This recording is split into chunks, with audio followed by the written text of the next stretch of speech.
Hai, salam Bapak Mama Saudara yang dikasihi Tuhan. Selamat bertemu dan berjumpa kembali oleh kasih dan penyertaan daripada Tuhan. Saya senantiasa berharap Bapak Mama Saudara semua dalam keadaan sehat walafiat dengan penuh rasa syukur kepada Tuhan. Pada hari ini kita akan membaca serta merenungkan firman Tuhan yang terambil dari kitab 1 Korintus pasal 1 ayat 18 hingga ayatnya yang ke-31. Sebelum kita membaca serta merenungkan firman Tuhan, saya mengundang kita menyatukan hati dan pikiran di dalam doa. Kita berdoa. Bapa di dalam surga, Bapa yang kami sembah lewat anak-Mu Yesus Kristus, terima kasih untuk kasih setia dan penyertaan Tuhan di dalam kehidupan kami. Kami telah bangun di pagi hari yang selalu sehat dan nyaman, serta menikmati berbagai aktivitas kami Tuhan. Pada saat ini Tuhan, kami akan bersaat teduh dengan Engkau. Kami mengundang Engkau hadir di tengah-tengah kami, menguduskan hati dan pikiran kami. Biarlah apa yang kami baca, apa yang kami dengar, apa yang kami renungkan, semuanya itu menjadi kekuatan bagi kehidupan kami. Mengampuni salah dan dosa kami Tuhan. Di dalam anak-Mu Yesus Kristus kami telah datang dan berdoa. Amin. Bapak Mama Saudara yang dikasihi Tuhan, pembacaan kita terambil dari kitab 1 Korintus pasal 1 ayat 18 hingga 31. Kitab 1 Korintus 1 ayat 18 hingga ayat 31. Di bawah perikop hikmat Allah dan hikmat manusia. Sebab pemberitaan tentang salib memang adalah kebodohan bagi mereka yang akan binasa, tetapi bagi kita yang diselamatkan, pemberian itu adalah kekuatan Allah. Karena ada tertulis, aku akan membinasakan hikmat, orang-orang berhikmat, dan kearifan orang-orang bijak akan kulenyapkan. Di manakah orang-orang yang berhikmat? Di manakah ahli Taurat? Di manakah pembantah dari dunia ini? Bukankah Allah telah membuat hikmat dunia ini menjadi kebodohan? Oleh karena dunia dalam hikmat Allah tidak mengenal Allah oleh hikmatnya, maka Allah berkenan menyelamatkan mereka yang percaya oleh kebodohan pemberitaan Injil. Orang-orang Yahudi menghendaki tanda dan orang-orang Yunani mencari hikmat, tetapi kami memberitakan Kristus yang disalibkan. Untuk orang-orang Yahudi suatu batu sandungan, dan untuk orang-orang bukan Yahudi suatu kebodohan.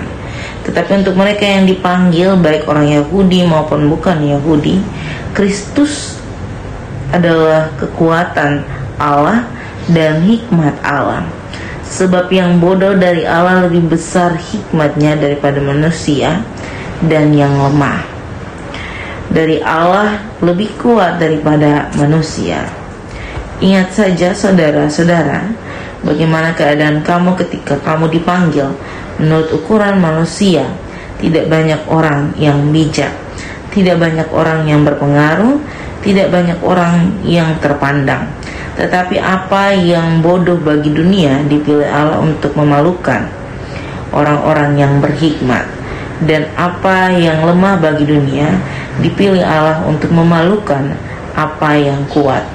Dan apa yang tidak terpandang dan yang hina bagi dunia dipilih Allah, bahkan apa yang tidak berarti dipilih Allah untuk meniadakan apa yang berarti, supaya jangan ada seorang manusia pun yang memegahkan diri di hadapan manusia, di hadapan Allah. Tetapi oleh Dia kamu berada dalam Kristus Yesus, yang oleh Allah telah menjadi hikmat bagi kita. Ia membenarkan dan menguduskan dan menebus kita. Karena itu, seperti apa yang tertulis, barang siapa yang bermegah, hendaklah ia bermegah di dalam Tuhan.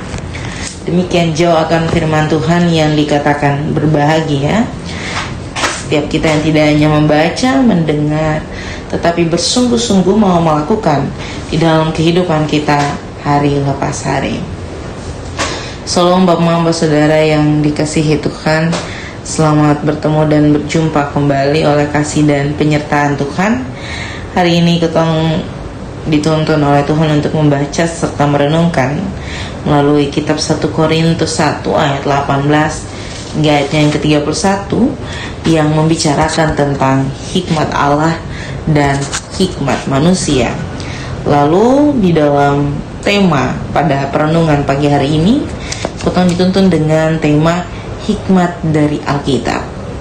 Bapak saudara yang dikasihi Tuhan, apa yang dibacakan dalam perenungan firman pada pagi hari ini sudah sangat membedakan tentang bagaimana cara pandang Allah terhadap hikmat yang ketong sebagai manusia atau ciptaan ini menggambarkannya. Bapak saudara yang dikasihi Tuhan, saya mau kasih tahu bahwa setiap manusia diberikan hikmat untuk mengerti, untuk bisa bijaksana dalam mengambil keputusan dan untuk segala sesuatu. Jadi hikmat itu diperlukan dalam kehidupan manusia sebagai ciptaan Allah yang sangat sempurna, ya, untuk bisa melakukan kehendak Allah. Lalu apa yang dimaksudkan Allah dengan yang terhina akan diambil Allah, bahkan diperlakukan dengan lebih baik?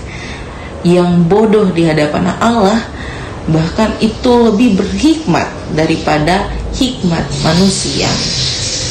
Ini sebuah penekanan yang diberikan Allah kepada kita untuk mengingat bahwa standar kita dengan standar Allah itu berbeda. Setiap kita selalu memiliki standar kebenaran tentang hikmat, pendidikan, dan sebagainya. Kita selalu mematok standar bagi setiap manusia yang bisa dikatakan bahwa dia benar, dia pintar, dia bermartabat, dia berhikmat, dia bijaksana, dan sebagainya. Itu menurut standar kita. Tetapi Allah mau kasih tahu bahwa standar Allah berbeda dengan standar kita. Itu kenapa dalam tema perenungan pagi hari ini dia bilang hikmat Alkitab. Jadi kita betul-betul mengerti apa yang ada di dalam Alkitab. Dengan begitu, kita bisa tahu apa yang menjadi hikmat Allah itu sendiri. Jadi hikmat Allah itu sendiri seperti apa? Kita tahu itu. Kita dapat mengetahuinya ketika kita betul-betul belajar apa yang ada di Alkitab. Semua orang akan terus berpikir untuk memperkaya depung kehidupan dengan buku-buku yang ada. Bahkan buku-buku tentang ilmu pengetahuan yang semakin hari semakin berkembang.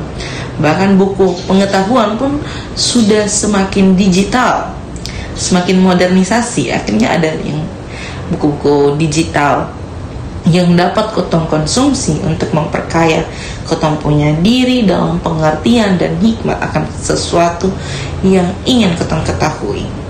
Tetapi kotong lupa bahwa segala sesuatu itu dimulai dari Alkitab. Saya mau bilang bahwa semua mata pelajaran itu ada dalam Alkitab. Alkitab membahas semua mata pelajaran yang kotong cari di luar sana. Maka mulai hari ini, sebagai orang-orang yang berpendidikan, sebagai orang-orang yang paham tentang pendidikan itu, mari kita mencari hikmat Allah terlebih dahulu. Untuk apa? Untuk kita bisa menyeimbangkan kita hidup. Jadi jangan sampai kita hanya berhikmat tentang ilmu pengetahuan di luar sana, lalu kita hanya mengerti apa yang menjadi hikmat Allah itu sendiri. Ingatlah bahwa kehidupan ini butuh keseimbangan. Dari apa yang kotong baca, berarti kotong harus lakukan. Dari apa yang kotong pelajari, berarti kotong harus lakukan. Ketika kotong cuma baca dan kotong tidak melakukan, itu tidak ada keseimbangan. Tentu kehidupan akan menjadi aur-auran. Tetapi kalau kotong melakukannya dengan seimbang, kotong paham iman, kotong menumbuhkan kotong iman, kotong berhikmat dalam kotong iman, kotong juga berhikmat di dalam kotong ilmu pengetahuan, tentu kotong akan mengerti apa menjadi maksud Allah di dalam kotong kehidupan. Selamat menjadi berkat dimanapun Bapak Mama Saudara semua berada. Tuhan senantiasa menolong dan memberkati kita. Amin untuk firman Tuhan. Untuk menutup perenungan pada saat ini, mari kita menyatukan hati dan pikiran di dalam doa menurut doa yang diajarkan Tuhan kita kepada kita. Kita berdoa.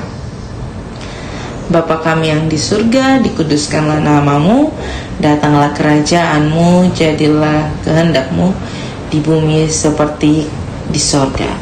Berikanlah kami pada hari ini makanan kami yang secukupnya, dan ampunilah kami akan kesalahan kami, seperti kami juga mengampuni orang yang bersalah kepada kami.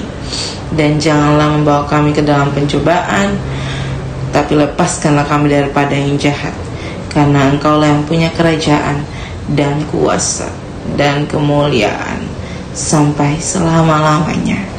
Amin. Shalom Bapak Mama Saudara semua. Selamat beraktivitas. Tuhan senantiasa memberkati.